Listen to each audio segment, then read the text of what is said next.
Pemirsa, terima kasih Anda masih menyaksikan Gapai Kemuliaan. Kita lanjutkan pembahasan kita Pak Kiai soal tahun Hijriah dan Masehi. Iya. Ya. Kalau dalam pandangan Islam tuh sebenarnya mungkin kita bisa dapat elaborasi yang lebih jauh nggak Pak Kiai? Iya. Dan belakangan begini, maksudnya kita tuh sebagai umat Muslim kadang-kadang malah nggak familiar ya dengan tahun Hijriah ya. Iya. Ada yang mungkin sebagian kalangan menyatakan kita tuh harusnya lebih familiar dengan tahun Hijriah karena itu memang miliknya kaum muslimin gitu loh. Nah, bagaimana seharusnya kita memaknai? Memaknainya kita harus ini. paham sebetulnya. Hijriah dan Masehi itu kan satuan waktu. Itu kan berdasarkan kesepakatan gitu. Jadi para pemirsa, sebelum sampai ke sana saya ingatkan. Kalau Hijriah itu basisnya bulan maka dia membutuhkan ru'yat. Sementara Masehi ini satuannya adalah matahari. Dalam agama dua-duanya dibutuhkan loh pada rukun Islam. Rukun Islam itu apa? Sholat. Sholat itu satuan waktunya nggak pakai bulan. Kalau pakai bulan seneng kita. Semakin mendung, wah belum duhur ini. Kenapa? Hilal tidak kelihatan. Banyak. Kan begitu kan. Sementara waktu sholat itu pasti. Saya bisa tahu kok duhur 5.000 tahun yang akan datang. Dengan ilmu hisab pakai satuan matahari. Karena matahari pasti kan. Sementara hilal ini bisa terlihat di Indonesia, tidak terlihat di sana. Maka dia digunakan untuk ibadah yang tidak sering terjadi dan tidak berulang-ulang. Namanya puasa Ramadan. Gitu loh. Nah, dari sini sebetulnya kan kita tahu kedua-duanya ciptaan Allah loh. Wasyamsu tajri li mustaqarri laha wal qamara qaddarnahu. Kan itu semua disebut dalam Al-Qur'an. Kemudian ilmu manusialah melakukan kreasi ini. Ini Hijriyah, ini Masehi. Dua-duanya dibutuhkan. Saya untuk tahu puasa Asyura yang puasa sunnah paling afdol itu pakai kalender Hijriyah. Tapi saya booking tiket pesawat itu harus pakai kalender Masehi. Kalau enggak bisa ribut nih. Saya beli tiket di Jakarta misalnya, menurut hitungan di Jakarta karena ru'yat ini misalnya sudah 28 Ramadan. Besok 29, ru'yat tanggal 1. Tiket itu saya pakai penerbangan misalnya dari Amerika ke Arab Saudi. Iya kan? Terus begitu sampai bandara, maaf Pak, ini tanggalnya salah. Loh, ini kan tuh udah tanggal 1 Syawal. Belum Pak, di kami masih 29, masih 30 Ramadan. Karena kami kemarin tidak bisa lihat hilal. Loh, bisa ribut itu. Kemudian satuan yang lain, ilmu navigasi, pesawat yang terbang, diatur tanggalnya. Kan lalu lintasnya udah disediakan gitu.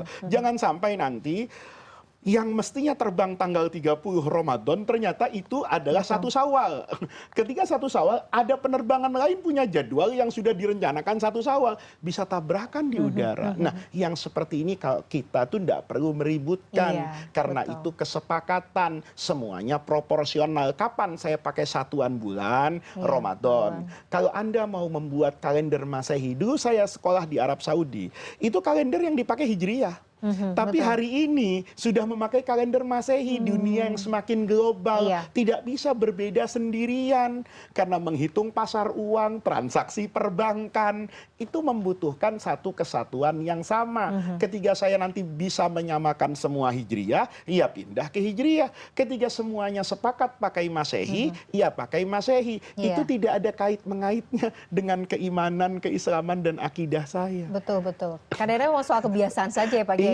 Kitanya mungkin yang harus, ya udah nggak apa-apa sebagai muslim ya harus membiasakan juga buktinya untuk ketika di Saudi itu ketika satuan kalender menggunakan Hijriyah, gajian menggunakan Hijriyah, tapi semua bookingan tetap menggunakan Masehi.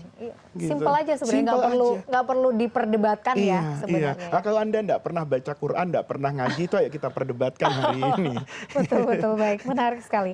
Kita lanjut ke pertanyaan berikutnya, ini masih soal waktu Pak Kiai, tapi ini tentang masa muda dan masa tua. Jadi kita meresapinya lebih dalam ini. Ada yang bilang Pak Kiai, apa yang dialami orang di masa tua itu sebenarnya adalah cerminan di masa muda. Apakah statement ini sepenuhnya bisa dibenarkan? Bisa benar dan bisa salah.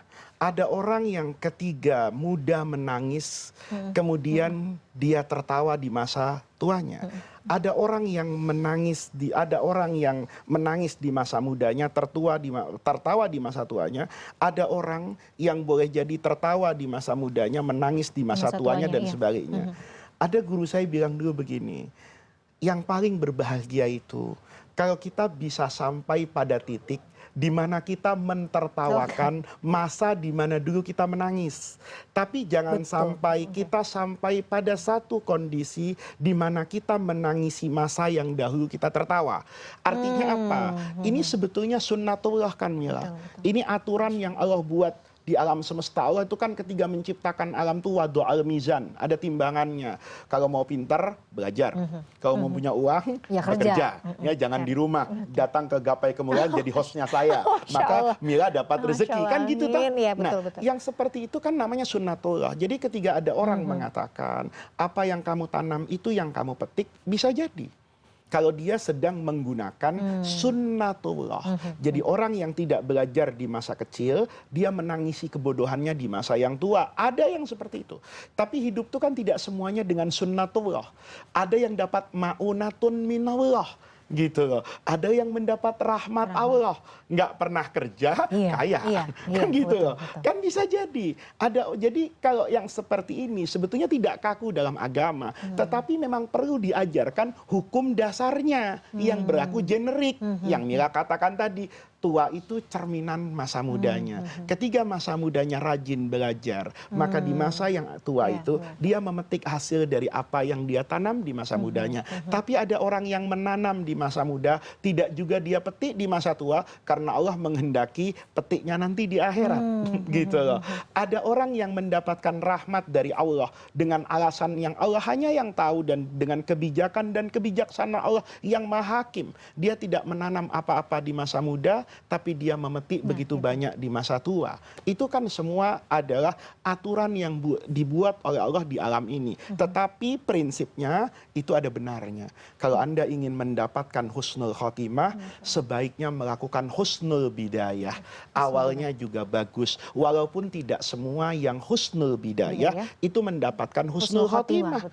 Dan tidak semua orang yang di awalnya jahat, kemudian di akhirnya menjadi jahat. Makanya dulu guru saya tuh kasih resep. Gini kata guru saya, kan ada filsafat Jawa tuh ojo gumunan. Iya betul. Gitu. Ojo gumunan. Ada orang yang sekarang tuh gampang melakukan glorifikasi terhadap sesuatu yang tidak suci. Apa kata guru saya? Kalau kamu melihat orang bermaksiat, kamu jangan memastikan bahwa orang itu akan dibenci oleh Allah. Bisa jadi itu maksiat yang terakhir dia lakukan untuk kemudian mendapatkan taufik dan husnul khotimah. Kalau kamu melihat orang yang beribadah luar biasa, kamu juga tidak perlu mensucikan dia. Jangan-jangan itu adalah amalan soleh yang terakhir dia kerjakan, naudzubillah dapat su'ul khotimah. Nah, ini namanya pelajaran hidup. Tetapi standarnya kalau mau dapat husnul khotimah, ayo husnul bidayah. Kalau Anda mau dapat istri yang solihah, jangan lupa jadi laki-laki yang soleh. Kalau perempuan kayak Mila mau dapat yang soleh, jangan lupa jadi solihah. Sekalipun kadang-kadang ada orang yang jodohnya unik, yang ini solihah, soleh, istrinya tidak solihah. Bisa jadi Allah jodohkan supaya jadi pelajaran. Bisa jadi perempuan yang tidak solihah menjadi solihah karena suami yang soleh. Nauzubillah, suami yang soleh menjadi orang yang tidak baik karena pengaruh istrinya. Perlu ada berjenis-jenis masakan di atas meja rumah makan Padang agar kita bisa mengambil pelajaran. Rendang itu pedas, misalnya sop gulai itu tunjang itu gurih, dan seterusnya. Jadi Sesederhana ya, itu. betul. Gitu. Masya Allah, menarik sekali.